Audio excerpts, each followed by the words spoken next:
이승만 대통령과 아데나와 총리의 리더십에 대해서 말씀해 주시죠. 양육수. 뭐 다 있는데 열악하지만 저기가 강단입니다.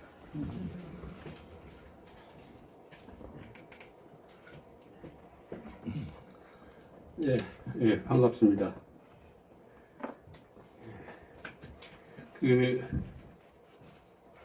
시간 관계상 모든 것을 압축적으로 이렇게 말씀드리도록 하겠습니다. 목사님이 소개해 주신 대로 제가 2013년에 MB 정권이 마감할 때 같이 물러났습니다. 그때 제 나이가 65세였습니다. 그래서 한 40여 년 공직 생활을 다 마치는 그런 순간이었습니다.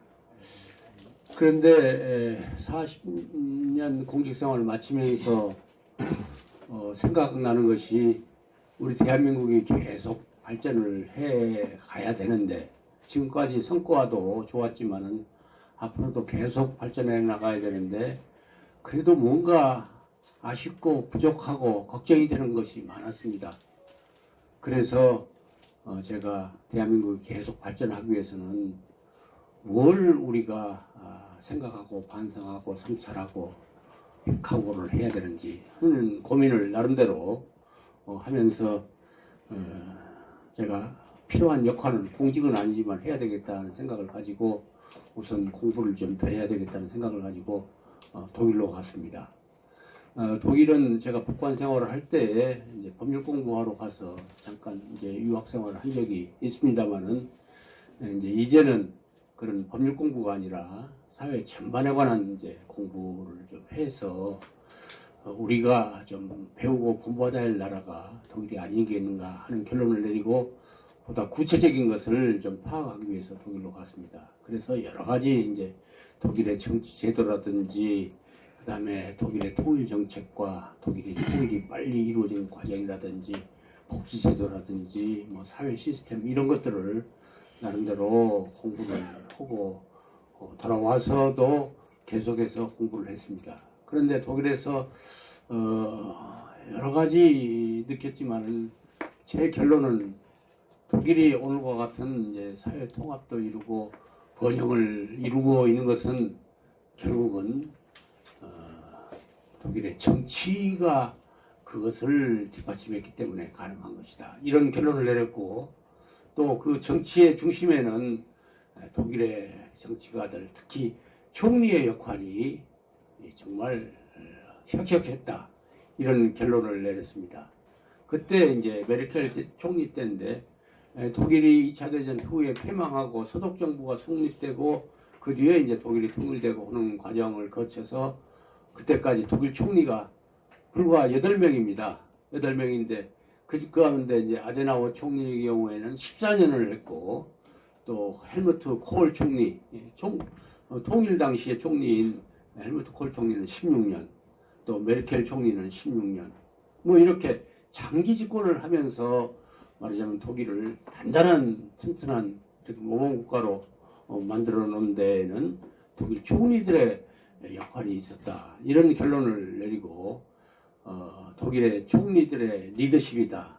그래서 그 책을 써서 우리나라 정치인들이나 국민들한테 좀 알려야 되겠다는 생각을 가지고 독일의 힘, 독일의 총리들이라는 책을 1, 2권, 그 책 내용은 일본에서는 1대부터 4대까지 총리, 그 다음에 2권에서는 5대부터 8대까지 총리의 그 정치를 했던 그 내용들을 이렇게 담은 책을 제가 집필해서 발간을 했습니다.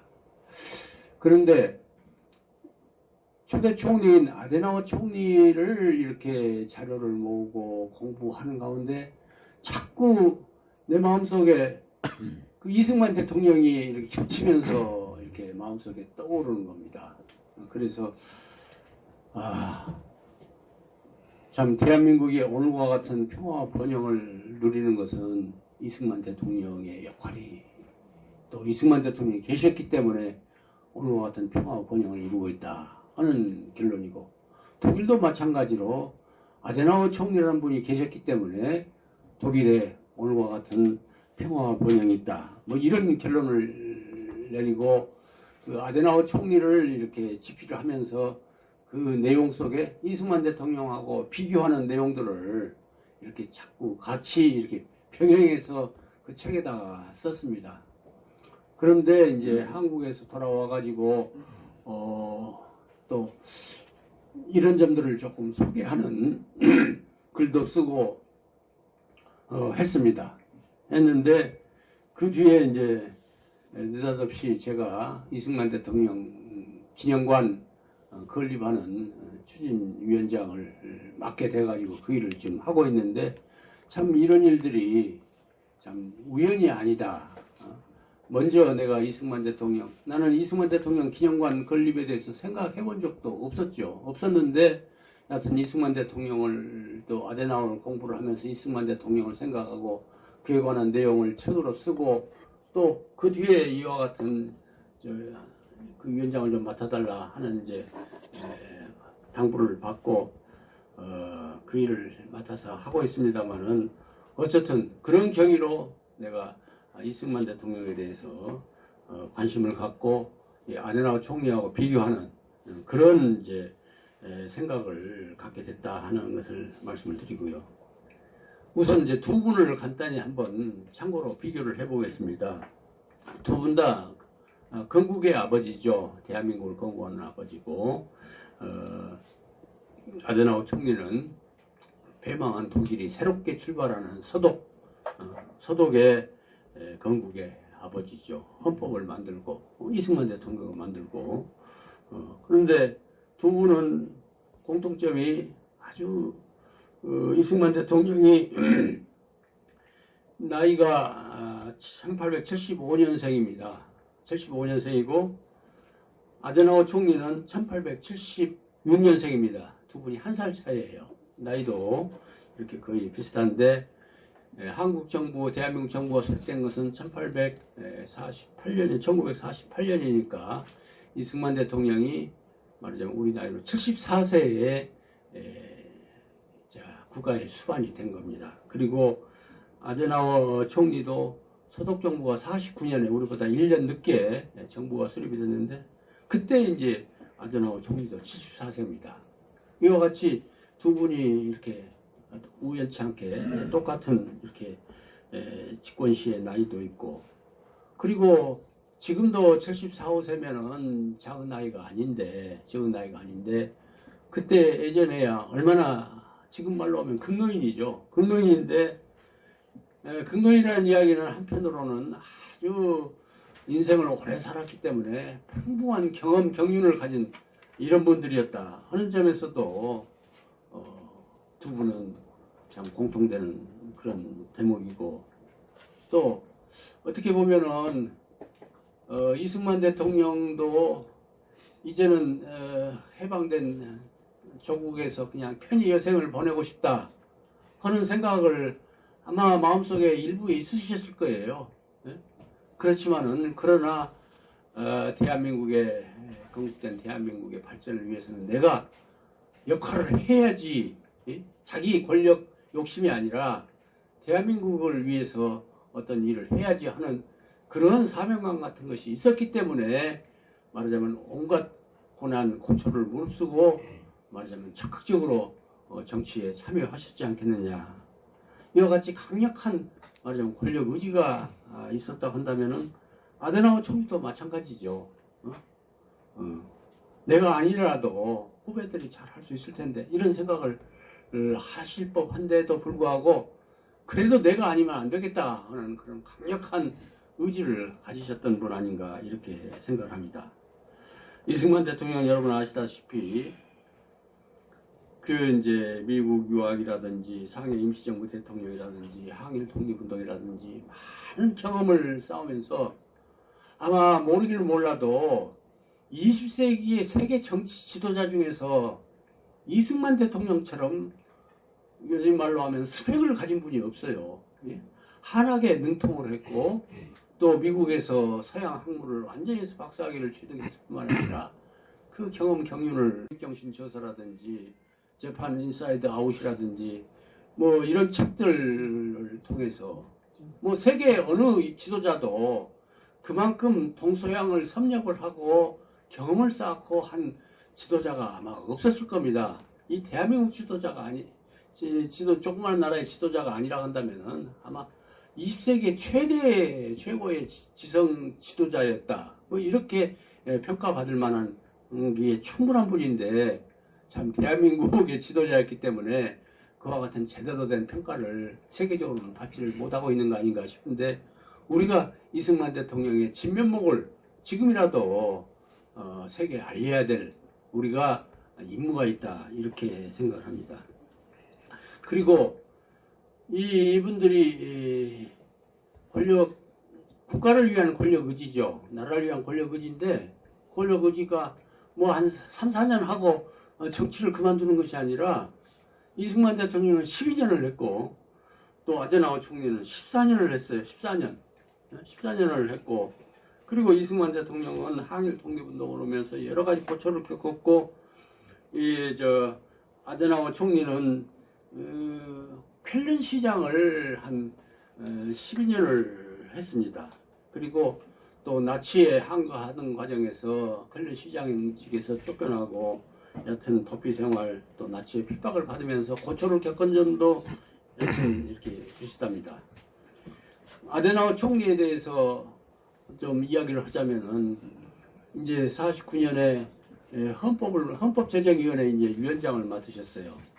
그리고 이제 총선거를 실시를 해서 이제 국회 하원에서 거기에서 이제 하원 의원에서 이제 간접 선거로서 이제 총리를 이렇게 선출을 하게 되는데 이분이 이제 기독교 민주당의 이제 당수로서 선거를 치렀는데 말하자면은 그때는 독일은 다당제 국가이기 때문에 그 기독교 민주당이 일당이 됐지만은 뭐 지지율이 득표율이 한 33, 4% 이 정도밖에 안 됩니다. 그러니까 지금도 마찬가지예요.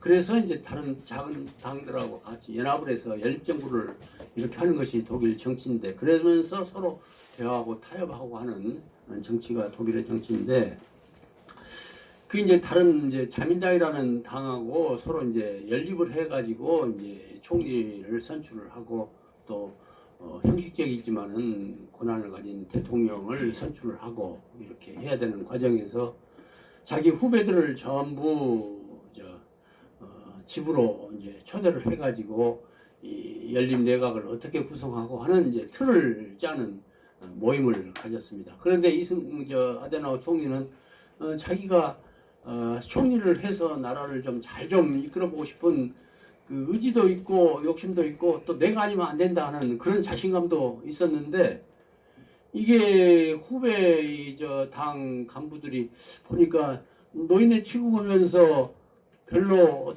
저분을 총리로 모실 생각이 없는 것 같거든요.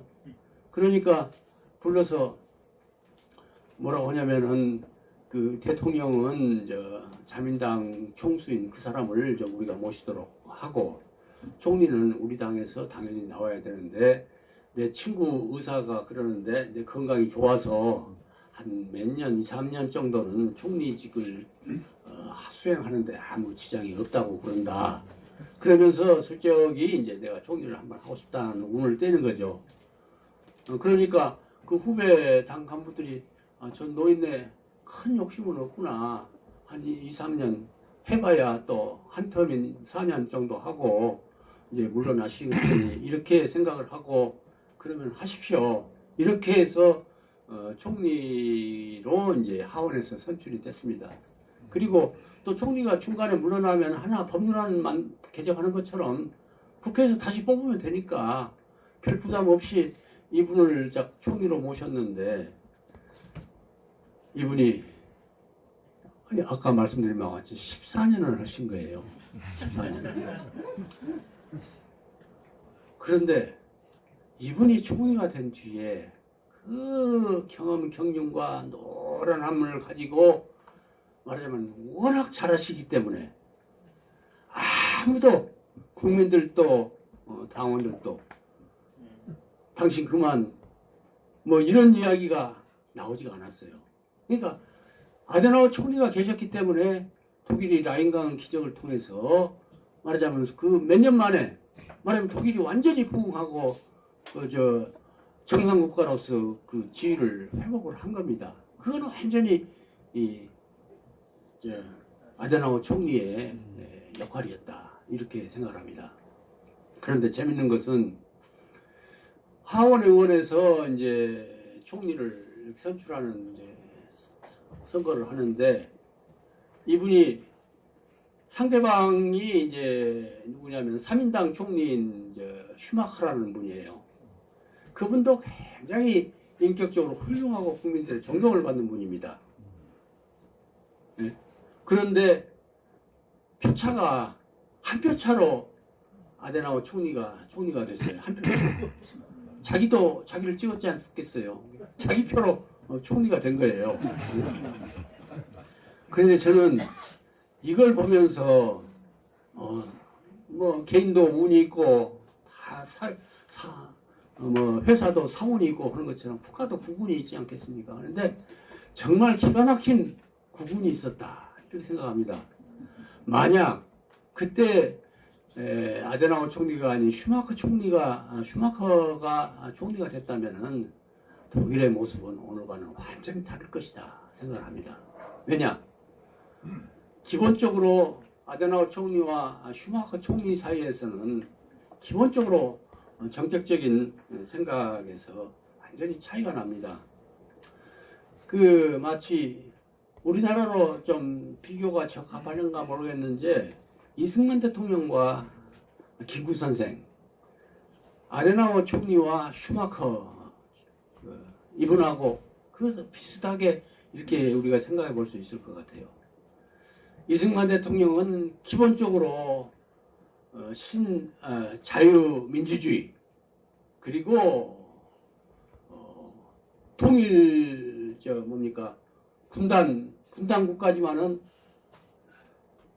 국제 정치상 어쩔 수 없기 때문에 남한 단독 장구라도 세워가지고 말하자면 차후를 도모하는 그러한 통일 정책이라든지 뭐 이런 생각을 가지시고 말하자면은 헌법을 만들고 국가를 운영했다고 한다면은 슈마커라는 그리고 북한에 대해서는 이승만 대통령은 저건 이제 소련에 의해서 만들어진 괴뢰 정부다 하고 국가를 인정하지 않는 거죠.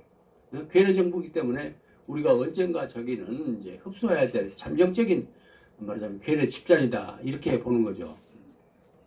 슈마커도 마찬가지예요. 슈마커 아데나워도 동독 정부라는 것은 저거는 괴뢰 정부다. 왜? 소련에서 말하자면 김일성을 내세워가지고 북한을 정부를 수립한 것처럼 동독도 마찬가지로 그 소련 공산당에서 크렘린에서 사람을 내세워가지고 동독 공산당 정부를 만든 거기 때문에 아데나워 총리 입장에서는 국민의 총선에 민의에 의해서 성립되지 않는 정부는 그건 정당성이 없는 정부이기 때문에 그 괴뢰 정부다 정부로 인정하지 않는 겁니다. 이승만 대통령도 마찬가지죠. 우리는 당당한 총선거를 통해서 정부가 구성이 됐는데 북한은 그게 아니잖아요. 그렇기 때문에 북한은 괴뢰 정부일 수밖에 없고 정부로 인정할 수가 없는 거죠. 이제 이와 같은 생각도 아데나워 총리도 마찬가지입니다. 동독 정부는 그런 괴뢰 정부이기 때문에 저건 언젠가는 우리가 흡수해버려야 될 거기 때문에 국가로서 인정도 않고 정부로서도 인정하지 않는 겁니다. 그러면서 주장하는 것이 이제 진암철이 이제 센 진암철이 약한 진암철을 끌어당기는 거 아닙니까? 진암철 원리의 정책을 통해서 저건 우리가 흡수해야 될 정계가 완전히 무시해버리는 겁니다. 무시해버리는 이런 건데 슈마커는 저것도 우리 민족으로서 하나의 정부다. 평가하고 인정을 해야 돼. 하나의 국가로 인정하는 그런 입장인 겁니다. 그런 점에서 말하자면 이승만 대통령과 아데나워 총리는 생각이 비슷했고 또 상대방에 대한 입장도 이렇게 달랐다. 이런 생각도 좀 비슷했고요. 그리고 그러니까 우리가 한반도의 유일한 합법 정부라 하는 그 근거는 우리가 정부가 구성이 됐다 하는 점이 아주 중요한 핵심 포인트인데, 우리가 당당하게 말하자면 대한민국의 정통성을 주장할 수 있는 여러 가지 요소가 있겠지만은 그 중에서 가장 중요한 것이 우리 국민 총선을 통해서 국가가 성립되고, 북한은 그런 과정을 전혀 거치지 않고 그야말로 흑백 형식적인 선거를 통해서 북한은 정부가 성립됐기 때문에 저건 이제 정상적인 국가가 아니다, 이렇게 이제 봐야 되는 겁니다.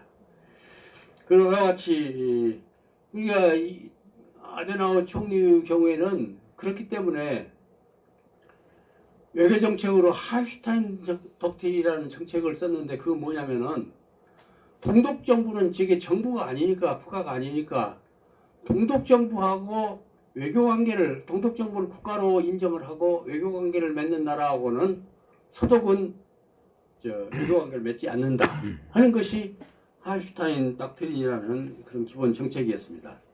이와 같이 우리 이승만 대통령도 마찬가지죠.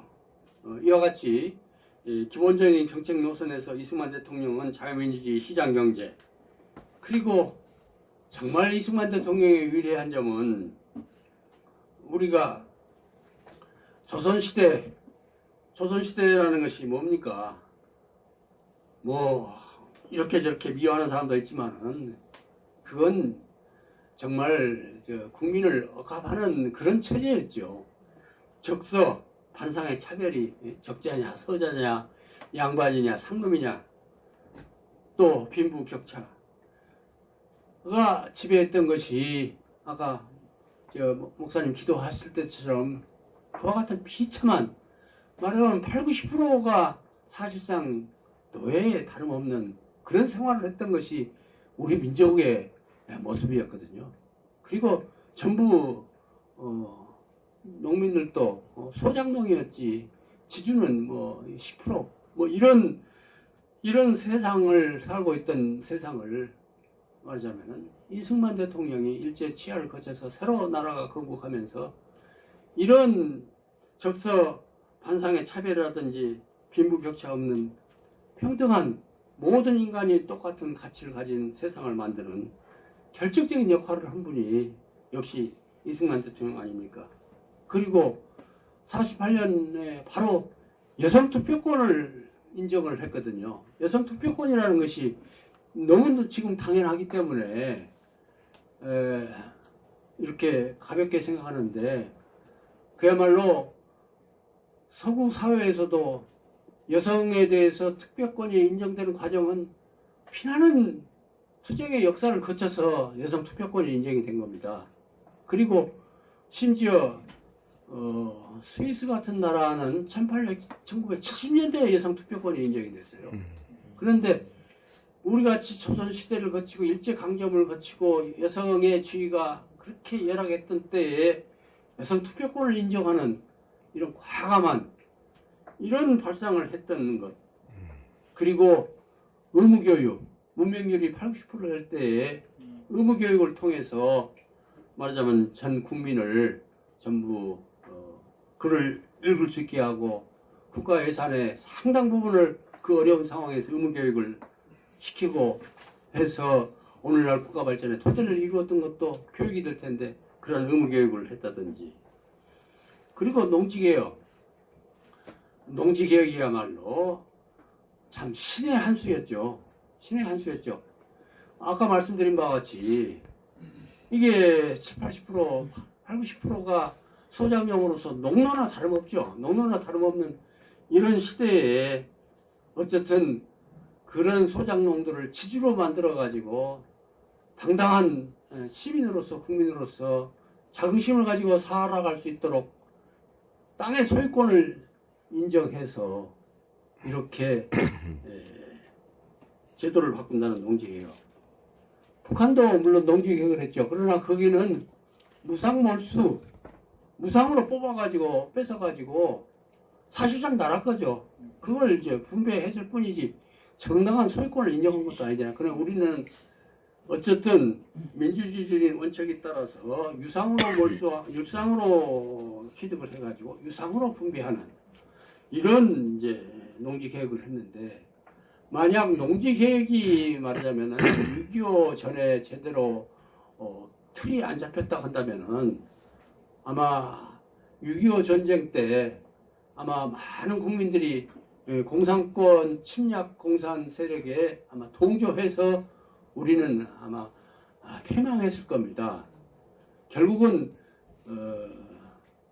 내 땅을 갖게 된 이런 그래서 국민의식을 갖게 된 사람들이 어떻게든지 이 체제를 유지해야 된다는 생각을 가지고 말하자면 정부에 협조하고 공산 세력에 협조를 안 했기 때문에 우리 정부가 그래도 이 전쟁을 승리로 이끌 수 있는 그런 이제 계기가 된 것도 이와 같은 농지 개혁입니다. 근데 농지 개혁도 보면은 그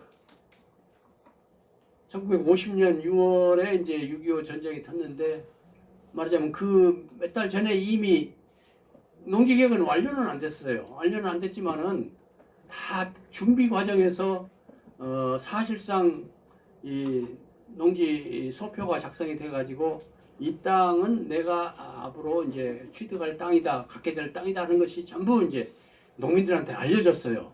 알려졌기 때문에 말하자면 조금 시간 여유를 갖고 그걸 늦췄다 한다면은 아마 결과는 달랐을 겁니다. 그와 같은 이제 정책을 통해서 하여튼 대한민국을 지켜내고, 그리고 여러분 아시다시피 이제 반공, 반일, 그리고 친미, 친서방 정책을 통해서 이렇게 나라를 끌고 갔던 것에 비해서 아데나워도 마찬가지죠. 자유민주주의와 시장경제를 기본으로 하면서도 사회보장, 사회적 연대를 위한 최소한의 국가 개입과 조정을 허용하는 사회적 시장경제.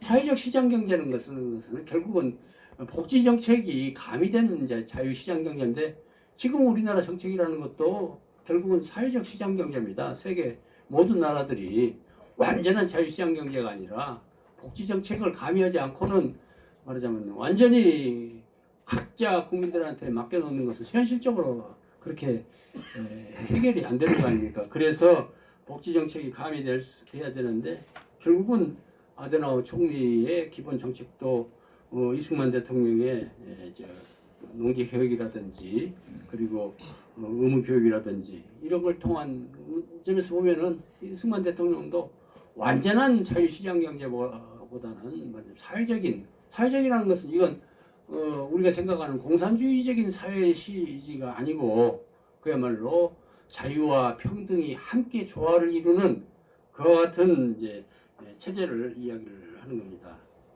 그리고 확실한 방공 정책을 가지고 이제 이승만 대통령이 국가를 통치했다고 한다면 아데나워도 마찬가지죠. 예? 여튼 힘을 키워서 방공 정책을 통해서 상대방을 스스로 녹아내리도록 하는 그런 정책. 그 1952년에 아데나워 총리의 위대한 점이 뭐냐면은 1952년에 소련의 스탈린이 그 소독과 서방 세계에 대해서 이런 제안을 합니다. 분단되어 있는 독일을 통일시켜 가지고 중립국으로 만들자. 뭐 이런 이제 스탈린이 제안을 합니다. 오늘 어떻습니까? 굉장히 매력적인 제안 아닙니까? 우리나라 지금 남북한을 통일시켜서 중립국으로 만들자 하면은 아마 우리 국민들 80, 90% 이상이 찬성을 할걸요. 그런데 아데나워 총리 때도 마찬가지죠. 독일 국민들이 모두 그걸 대부분 찬성을 하고, 그리고 심지어는 반대당인 3인당은 마찬가지고 자기 당인 기민당 안에서도 그 정책, 그 제안을 받아들이자 이렇게 할 때에 아데나워 총리는 무슨 소리냐, 이건 소련 공산당의 꼼수다. 만약 그 제안을 받아들이면은 독일은 형식적으로 통일될지는 모르지만은 결국은 지정학적으로 우리는 공산권, 소련의 영향권으로 편입될 수밖에 없고, 그리고 친서방 정책을 취하지 않으면은 독일의 경제는 부흥할 수가 없고 농업국가 수준으로밖에 머물 수가 없을 것이다. 뭐 이렇게 하면서 그 받을 수 없다. 이렇게 국민들을 설득을 해가지고 결국은 그 독일을 친서방 이러한 자유를 만들어 왔던 겁니다. 이와 같이 이승만 대통령과 아데나워 총리는 기본 정책 노선에서도 비슷했을 뿐만 아니라 외교적인 그 노력에 있어서도 비슷합니다. 두 분 다 외교의 신이다. 외교의 신이다. 이승만 대통령은 휴전을 반대하고 방공포로를 석방을 했지 않습니까? 그건 만약 어정쩡하게 휴전을 했다가는 지정학적으로 소련의 또 재침을 북한의 재침을 통해서 그래서 휴전을 끝까지 반대하고 그 대신 이제 나중에 휴전을 응낙을 하면서 결국은 이제 한미 동맹을 이끌어내고 그리고 이계 사단을 추진을 시키고 경제 원조를 받는 그러냐 그걸 끌어내는 것을 위해서라도 여하튼 휴전을 반대하는 그런 이제 정책을 취했기 때문에 결국은 오늘날 같은 평화 번영의 토대가 마련됐지 않겠습니까? 이승만 대통령이 휴전 후에 휴전을 마지막까지 반대하다가 결국은 이제 밀고 당기기 하면서 아마 이제 원조라든지 한미 동맹이라든지 이런 걸 통해서 이제 휴전을 오케이를 해주고 휴전 후에 미국을 방문해서 워싱턴 도착 성명 중에 이런 표현이 있습니다. 우리 한국 국민들은 워싱턴의 겁쟁이들 때문에 통일을 상실하였고 잘못된 휴전 때문에 공산주의자들의 기만 살려주었다.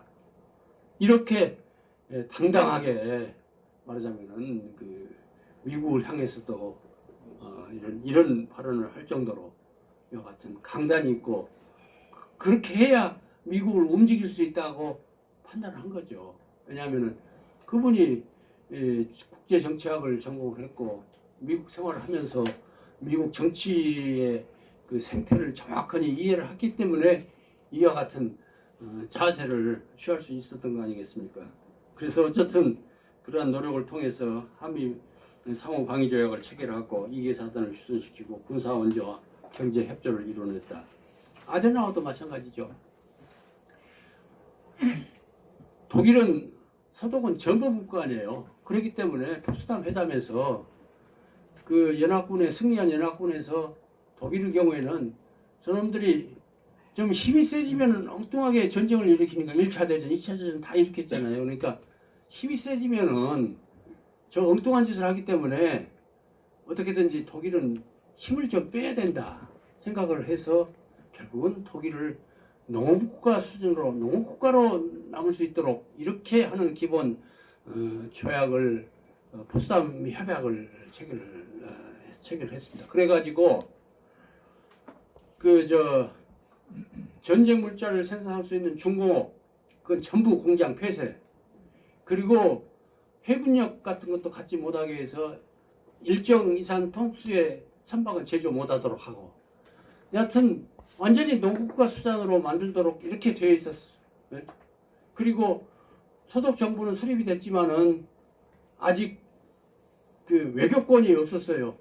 외교권이 없고 그 서독 정부가 수립한 후에도 그 연합국 미국, 영국, 프랑스의 점령군 사령관들이 본에 주둔하면서 전부 컨트롤하고 있었던 그런 상황이었습니다. 그런 상황이니까 아데나워로서는 어떻게든지 하루빨리 그 굴욕적인 그 비정상 국가 외교권과 국방권을 제대로 가져야 나라가 정상 국가인데 외교권도 없고 국방권도 군대도 가질 수 없는 그런 상태고 산업은 완전히 중공업은 폐지되는 이런 상태에 있었던 이런 상황에서 아데나워는 뭐 빚진 죄인이니까 어쩔 수는 없지만은 어떻게든지 그 현실을 타개해야 된다 하는 신념을 가지고 그때 나와 있는 그 점령군 사령관이라는 사람들이 뭐 50대니까 자식 같은 사람들이죠. 자식 같은 사람들을 만나서 얼르고 달래고 이렇게 해가면서 차근차근 처음에는 이제 대사는 아니고 이제 영사권만 우선 확보하고 그리고 한국 전쟁이 터지니까 봐라, 우리가 군사력을 가져야 되는 거 아니냐, 저 동구권하고 맞설라면. 그래서 그런 국제 상황을 이용을 해가지고 군대에 이제도 허용을 받고 뭐 이런 야금야금 해서 이제 정상국가로 외국권과 국방권을 완전히 가진 정상국가로 만들어진 것이 1955년, 54년, 55년에야 서독이 비로소 정상국가가 되는 겁니다. 그 과정에서 말하자면은 그 중공업 전쟁 물자 생산이 불가능하도록 중공업 공장들 전부 폐쇄하도록 하는 것은 전부 정책을 이제 그 뒤바꿔 놓고 이제 그것도 다 유지할 수 있도록 이렇게 하고, 그와 같은 노력이 결국은 이제 아데나우 총리의 이와 같은 그 하여튼 식견과 그 의지 노력으로 해서 했기 때문에 아데나우도 정말 외교의 신이었다, 외교적인 역량이었다, 이렇게 생각합니다.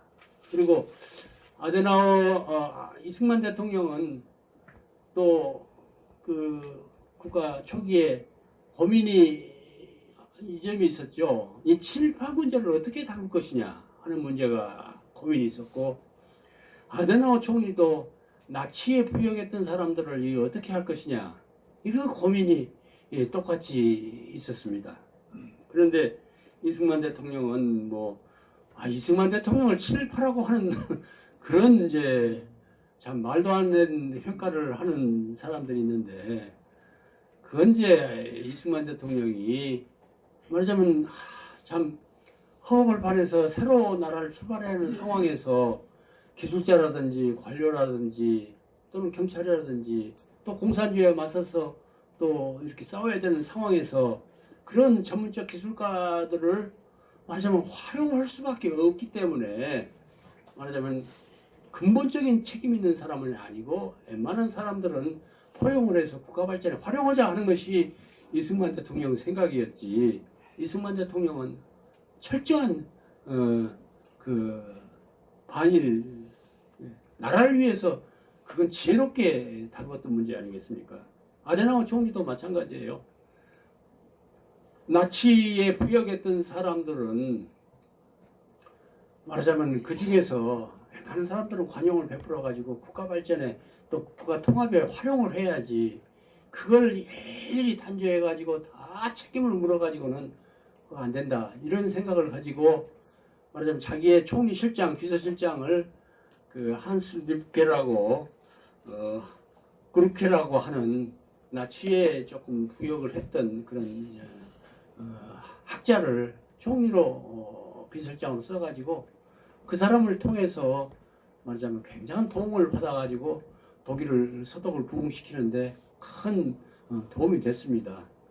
그래서 이와 같이 친일파나 나치 부역자 문제를 다루는 것도 두 분이서 정말 이렇게 조화롭게 절충적으로 지혜롭게 해나갔던 이런 점도 두 분도 또 비슷하다.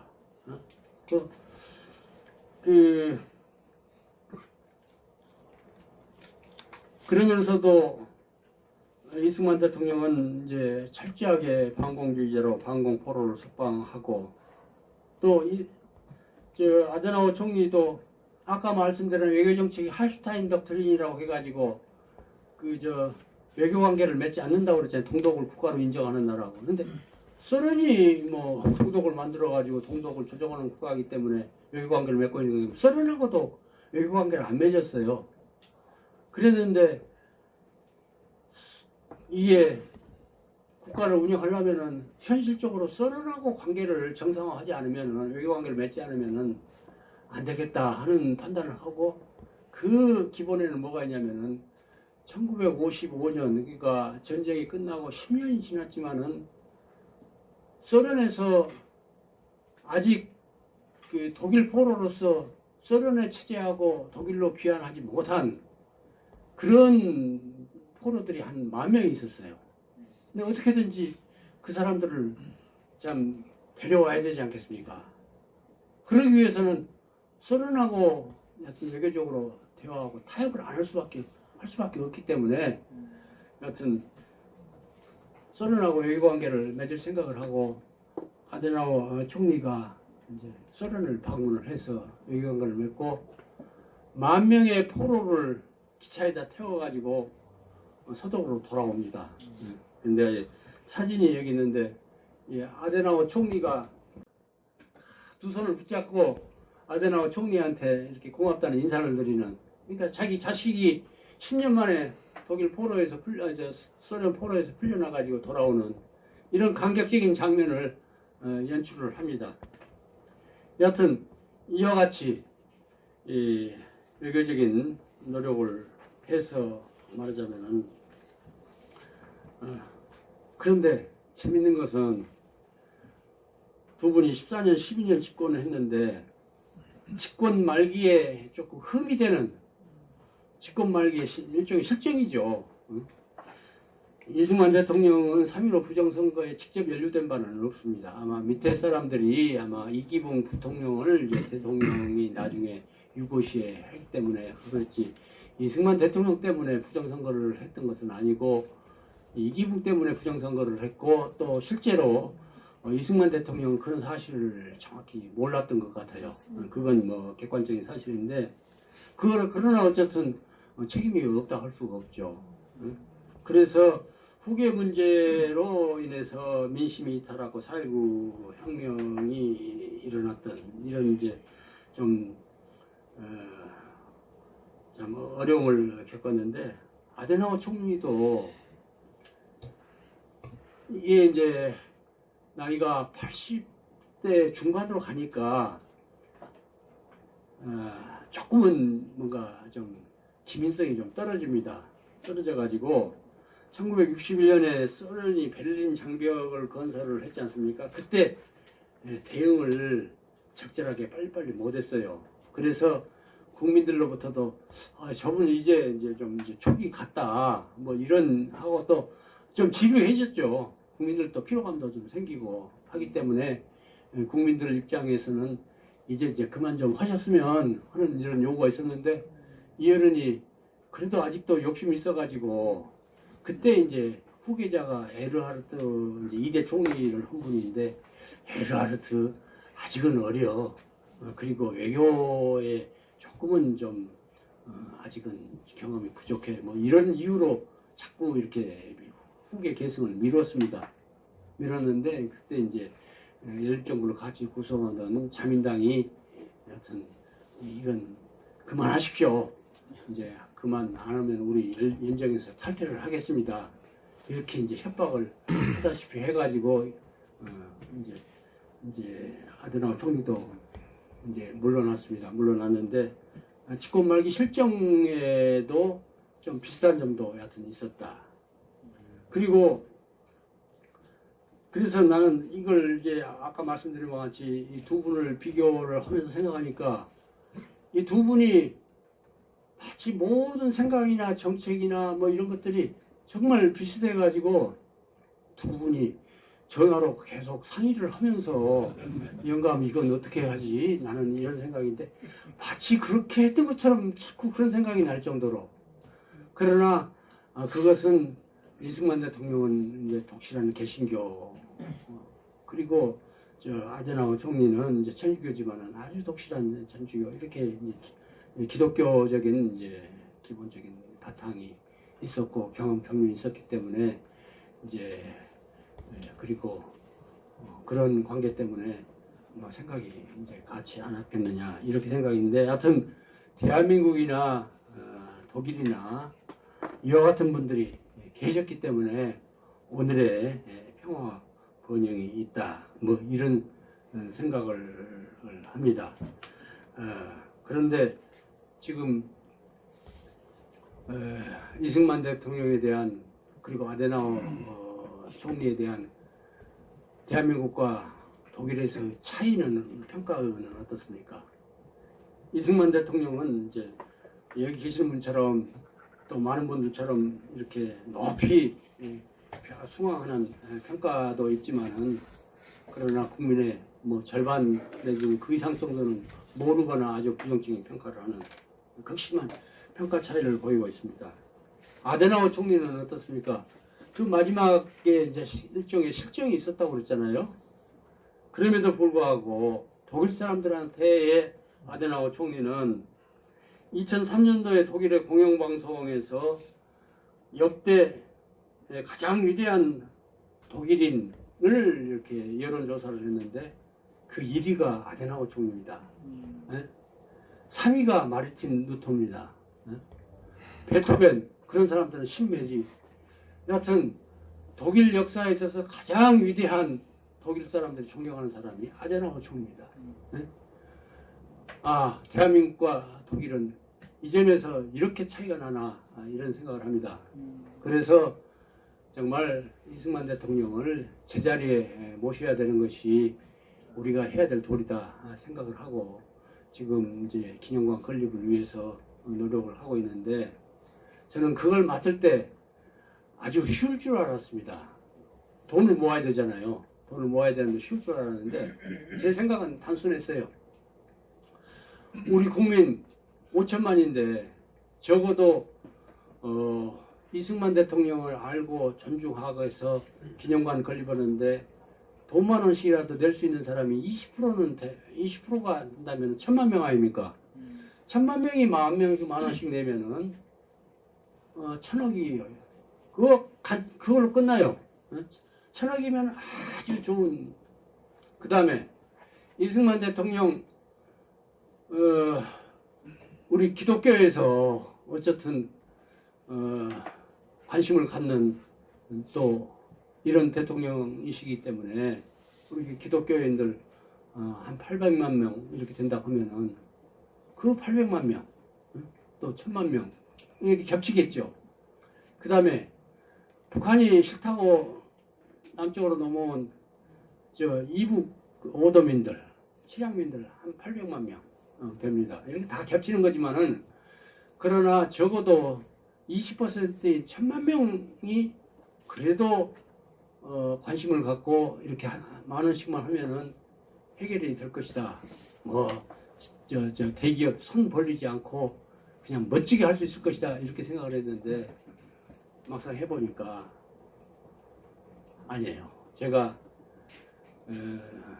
기독교 교회 아주 원로 어른들 큰 교회 다 찾아다니고 협조를 구했는데 그분들도 다 일의 당위성이라든지 필요성을 인정을 하시면서도 또 노력도 또 부분적으로는 해주셨어요. 선수 그렇게 기금도 내시고 그렇게 했지만은 그러나 교회가 이렇게 적극적으로 나서서 하지 못하는 나름대로 말씀 안 드려도 알겠죠. 교인들도 완전히 이제 좌파 우파로 나눠져 있는 이런 상황에서 교회에 분란이 생길까봐 아마 그렇게 공식적으로는 못한 것 같고 그렇게 하고 지금 이제 그런 상황입니다. 그런 상황인데 그러나 하여튼 이 일은 일단 시작이 됐으니까 됐기 때문에 우리가 계기를 잘 만들면은 그쵸 하여튼 잘 해낼 수 있을 것이다 이렇게 생각을 합니다. 이렇게 생각을 하는데 하여튼 이승만 대통령에 대해서 하여튼 우리가 만약 이 일이 실패가 되면은 저는 대한민국 실패라고 생각을 합니다. 그 정도 상황이 된다고 한다면은 대한민국은 실패하는 것이다. 대한민국 실패는 곧 이승만 대통령 기념관 실패고 기념관 실패는 대한민국 실패다. 나는 이렇게 생각을 합니다. 그렇기 때문에 하여튼 여기 계시는 모든 분들도 이런 점을 조금 다시 한번 관심을 가져주시기 바랍니다. 하여튼 시간이 있으면은 좀 더 구체적인 자세한 내용을 말씀드려도 좋을 텐데 시간 관계상 이 정도 한 40분 정도 하라고 해서 여기서 마치겠습니다. 예, 감사합니다.